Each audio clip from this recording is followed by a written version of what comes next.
Plataforma Ciutadana per Barberà l'aprovació d'aquestes tarifes de subministrament d'aigua potable i per la seva tarificació també social i ecològica associada en el nostre municipi Barberà del Vallès.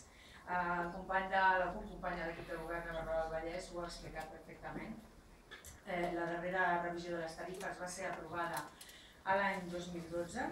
La present revisió ha estat sol·licitada per la Societat Servei d'Aigües de Barberà, empresa municipal Sarensa, i compta amb algunes correccions, òbviament, de la Direcció de Serveis del Cicle de l'Aigua de l'àrea metropolitana de Barcelona, l'entitat competent per l'aprovació d'aquestes tarifes. Amb aquesta revisió es regulen tarifes no contemplades anteriorment, passant de 3 a 5 blocs de consum per a usos domèstics, que comporta una segmentació més clara.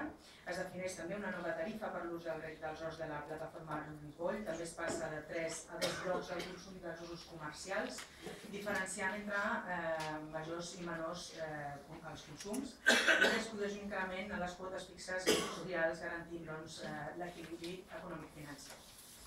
La gran novetat és la creació per primera vegada d'aquesta tarificació social que nosaltres no teníem en el nostre municipi, no estava per tant contemplada anteriorment, i que va orientada a aquells col·lectius més desfavorits econòmicament. En aquest sentit, en determinats tipus d'habitatges es preveu la bonificació sobre l'ús domèstic tant de la quota fixa del servei com de la quota variable de subministrament.